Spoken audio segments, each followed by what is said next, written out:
আসসালামু আলাইকুম ভিউয়ার্স, আমি তাজুল ইসলাম তাজটেক ডিজাইনের পক্ষ থেকে আপনাদেরকে জানাচ্ছি অভিনন্দন। এখন যে টুল নিয়ে আলোচনা করবো এটা হচ্ছে যে ফ্রেম টুল। ফ্রেম টুলে আলোচনা করার আগে আমি একটা নতুন পেজ নিয়ে নিই।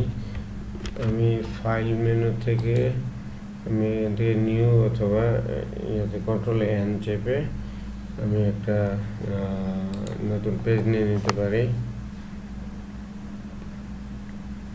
পেজ নিয়ে নিলাম। এখন আমি একটা ফ্রেম এঁকে নিই। ফ্রেম আঁকার পরে আমি ফাইল থেকে প্লেস এমবেডেড, তারপরে আমি আমার ছবিটা ডাবল ক্লিক করে নিয়ে নিলাম।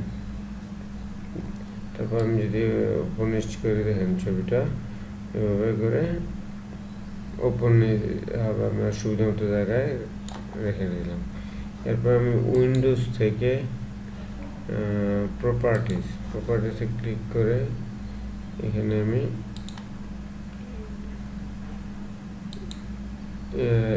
দিলাম edit content.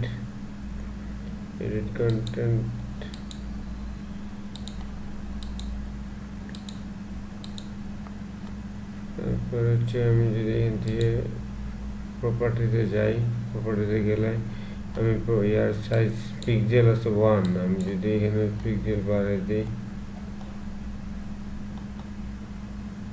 Insert, centre, inside, outside আমি দেই।